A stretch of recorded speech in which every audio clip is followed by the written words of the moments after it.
2025. I'm just going to make a quick video here, and I'm just going to show you how my mucus changed.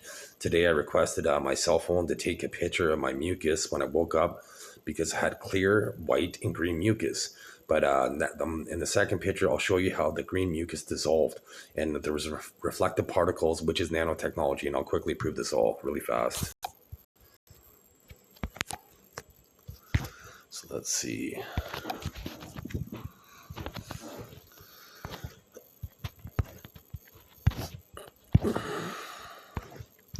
So here is the video, like here's the picture, and this is July 16th at 10:35 a.m. So you can see right there, there's the white mucus, and then you can see the reflective particle, that's nanotechnology. And then you can see right here, this was the green mucus. And now I'll show you the other picture from just a few moments ago. So you can see how this is the same napkin, if you compare it side by side, and you can see how this dissolved and the green mucus dissolved. Whose mucus dissolves if there wasn't nanotechnology in it? So now I'm going to show you screenshots of a few things here. Okay, so I'll go right to about here. You know, I haven't went through the screenshots, but I'm just going to go and I'll just talk through all of them here. So, okay, so, well, first of all, this is a different one. So it's unusual for people with asthma to be diagnosed in their 40s to completely disappear within a year. So I was diagnosed with asthma after I gave the Canadian government, I got the COVID shot. So I gave them my DNA basically, and they figured out how to hack my DNA to give me asthma, and then it disappeared. I no longer take an asthma inhaler. And my family doctor stopped practicing medication because she gave me a prescription for asthma, and that could be one of the reasons. So I posted a video called Mentalist Maybe Not, and in the video it said most of my videos are serious and this one's not so serious. And then I'm like, I'm gonna stop the cars with my mind. So I changed the tone of my voice, indicating sarcasm. And Dr. Ogbonna wasn't able to indicate the sarcasm and even the words. The opposite of being serious can be expressed with words like playful, lighthearted, humorous, frivolous, or even silly. So let's see. Now, brain-computer interface, sometimes called the brain-machine interface, is a system that allows direct communication between the brain and an external device. Okay, so the human brain is made up of 73 to 70% water, and water is conductive. And when like something that's conductive, you could encode and decode a signal on it. So you could send a sound or an image. It could be transmitted like a sound and then received, decoded. Right? So it could be transmitted, encoded, and then decoded and received. You know what does that? A radio. Okay, so most conductive materials can be used to record sound and images. They don't inherently encode them. They primarily act as a medium for carrying electrical signals that represent sounds or images. Specialized devices are needed to convert sound waves or visual information into electrical signals and then decode those signals back into original form. Well, it's not currently possible with today's technology, but the concept of encoding the sound of an image and then decoding it with brain-computer interface using nanotechnology is a fascinating area of research. So I was able to probe the internet, and I was able to get them to make it say that it is possible with biomolecular communication with nanotechnology is able to encode and decode information. So right here, yes, nanotechnology can encode messages. It involves molecules to represent and transmit information. The process is known as molecular communication, and this differs from traditional communication methods that use electromagnetic or sound waves. Yes, nanotechnology is capable of decoding messages primarily through the application of biomolecular communication and brain-machine interfaces. So, okay, there's that. And so in this particular screenshot, it's saying how subliminal images can change our brain activity and our behavior. So basically, they can manipulate you to make a buying decision, or they could change your sexual orientation. Like if you're in your 30s, if you are homosexual when you're starting puberty, then that's one thing. Like if you go into your change room and you see people the same sex as you, and then you're aroused, then you're possibly homosexual. But if you're 30 years old and then all of a sudden you're homosexual, you have homosexual inclinations when you're 30, you have to understand that people could be manipulating your psyche with subliminal image to change your behavior. So in this right here, it shows how I didn't have any gray stubble, no gray stubble as June 18, 2025. And I'll just show you right now how I have a patient named Mark. He has Tyler. You can see I have gray stubble underneath my chin. He has a Tyler and Mariah tattooed on his arm. Those are his kids' names. He has 3 kids, 27, 25, and 20, and one's pregnant. So I'm complaining about parasitic humans, and this is Stephanie Meyer. My last name is Meyer, spelled the same way, Meyer. She wrote a book about parasitic aliens. And before I was born, Canada was 27th in the 1976 Olympics. I was born in 1977. And then they didn't participate in the 1980 Olympics. And then in 1984, they were now 6th in the medal count in the 1984 Olympics because of my biology. And okay, there's so these are those screenshots show all that. So yes, encoded signals with sound or images can be interpreted after decoding. Encoding is a process of converting information to a format suitable for transmission or storage, while decoding reverses the process to make information usable again. For example, in communication, encoding is turning thoughts into words or signals, and decoding them is a receiver interpreting those words. So a radio does that. So refusing blood in itself is not a direct sign of psychosis. My doctor said that I have psychosis by refusing blood investigations, a fancy word of saying refusing blood work. So people may refuse blood work due to fear of needles, fear of blood, concerns about potential pain, bruising, or adverse side effects, like mistrust and overdiagnosis and unnecessary treatment. Okay, so the opposite of serious is fun or playful, lighthearted humor, joking, or carefree. And then, so a study published in the Neural Image magazine reveals recognizing sarcasm signals a healthy brain, and sarcasm is a versatile tool. Okay, so right here, brain-computer interfaces for robot control. Brain-computer interface is the brain signals that carry information, neural features recorded by electrodes either in the brain or on the head. Brain-computer outputs are used to control a device such as an assistive robot or a wheelchair or a prosthetic limb or another human body. So yes, nanotechnology in the form of nanoparticles can be absorbed into the body through eating, drinking, and breathing. Nanoparticles can enter the body through various routes, including ingestion, inhalation, or even skin penetration. Once inside, they could potentially travel to different organs, tissues, including sensitive areas like the brain, bone marrow, and lymph nodes. So that means people could hijack your body without you even being aware of it. You know, so if your behavior changes, you know, if all of a sudden you like a different orientation or your sexual preferences changes, they're able to change this. And what they do is they prod your brain with dopamine. Dopamine is the want chemical. So to see what you want. So for me, they, you know, I haven't had a cigarette in over 70 days and I never really want cigarettes, but I do like the act of smoking.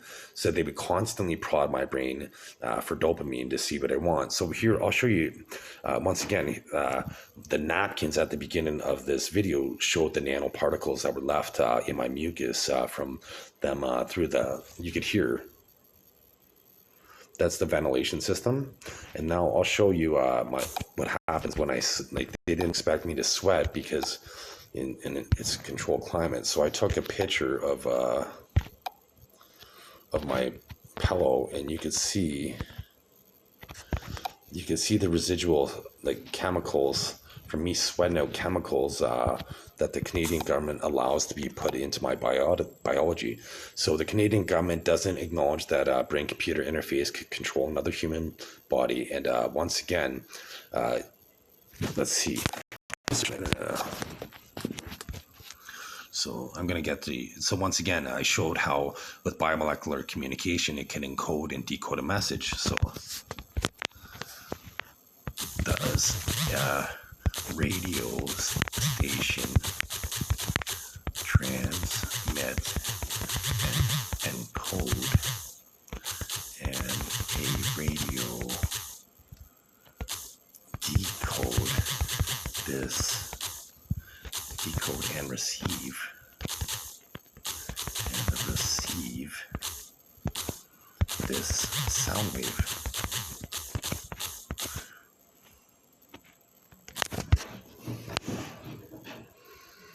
Yes, a radio station transmits and encodes a sound wave, and a radio receiver decodes and receives it. So basically, that means with nanotechnology, biomolecular communication, you could transmit, so you could encode, and then you could decode, so you could receive. So that means people, and once again, anything that's conductive, most conductive materials, they could send a signal, which is either a sound or an image.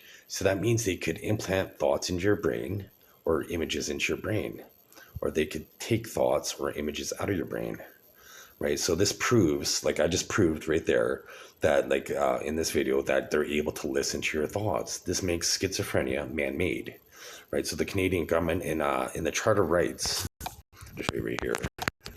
This is why in the Charter of Rights, I'm gonna search it. I'm not gonna search it again. So I'm just gonna, like through my pictures, I'm just gonna query it on the internet. Charter is freedom of thought, a charter of right. Charter of Rights in Canada. Okay, so I'm making sure I don't have any typo, because they always make me have typos. Yes, freedom of thought is a charter of right in Canada. It's guaranteed under Section 2.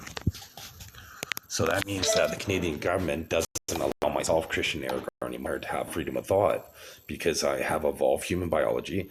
I bought $10 worth of marijuana, and I thought I was on autopilot. So that meant they used brain-computer interface to commandeer and hijack my body. And then they would think I'd be responsible for any incidences that occurred. How unlikely and how plausible is that? Because if you were to carjack a car, and then the car's not responsible for crashing, is it? It's the person that's making the inputs responsible. So the Canadian government doesn't acknowledge that people could listen to your thoughts, and they don't allow Canadians to buy protective computer software to protect their brain from being voyeured. So in this video here, this is generation 1 biology. This is what typical humans look like. More like the majority of the male population. There's only 2 people with different male biology, and one of them is my son. You can see this is Chase. I call him Chase Smolder. He is generation 1.5 biology, because if you look, I have different back muscles than they do. Let's see, I think I got a different picture here. Okay, so I put it on Facebook. So let's see. I'm just going to go right to my Facebook profile and download the picture. So anyways, there's different musculature, and you could go to Godfrey Oliver Deedy. This is my profile.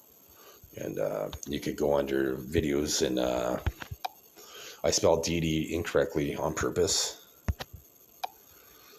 And you can see my screenshot, like my cover page is shows this here. So let's see, I'm gonna save this to my phone. So it's now saved to device, and so now I'm gonna go back to it, and I'm gonna show. So under Facebook, it should have showed up there, but it's not showing up under Facebook. So I'm gonna back out of it, go there. It should have showed up under Facebook. So it might be under downloads. There we go. There's Facebook. So now you can see right there. This is generation 1 biology. You can see the indentation where the blue arrows are. So once again, this is generation 2 biology. Myself, Christian Eric Meyer. There's no indentations.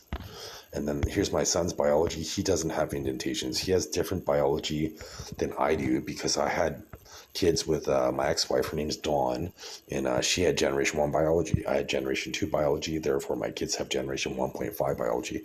I have 2 adult children. My daughter is going to be 23 this month, and my son's going to be 20 next month. And that's what they look like right there a few years ago. And so anyways, the Canadian government, once again, doesn't allow me to protect my family went to well, they're saying that I have delusional beliefs, so I'll just show you a video here. So this isn't delusional. This isn't delusional, and I'll show you right here. Camera. I'll show you. So watch this video. So look, you can see how I got wrinkled right there. Then watch this. See how it disappeared? That's our evolutionary DNA. I love you. Jeez, Smolder, fantastic junior. Look, the wrinkles came back and they go like this. And then, watch. And then they're gone. So look, you can see how So no human is able to have their wrinkles disappear like that. There are type of products that you could take to make your wrinkles disappear, but the Canadian public healthcare system doesn't pay for people to have cosmetic. No, I'll just show you. They don't pay for cosmetic things like making wrinkles disappear. So I'll just search online to prove this because they lie. So I have to take screenshots because they always get AI overview to change. So.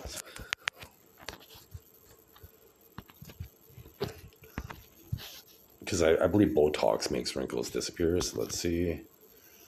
So I press X in. So this is people hacking my body right now. Does the Canadian public health care system cover wrinkle rejuvenation? Wrinkle rejuvenation. Rejuvenation. Does the Canadian public healthcare system cover wrinkle rejuvenation? No, Canadian public healthcare system, Medicare, does not cover wrinkle rejuvenation procedures. These procedures, such as Botox or dermal fillers for cosmetic purposes, are generally considered elective or cosmetic and are not deemed medically necessary. So once again, they can't pretend that, that this is delusional. Like, who has wrinkles that appear and then disappear? Like, when I chastise people on film, like if I was to turn in, like, I'm trying to make my wrinkles appear right now, but if I was to chastise certain people, they can, let's see if I could get them to appear. They slightly did appear. Right, what about Dr. Obaba? Dr. Obaba, otherwise known as Dr. Ogbonna. So here is his psyche, non-organic, and without showing non-organic. So that's Dr. Ogbonna's psyche, and then here's my psyche, Christian Eric Meyer.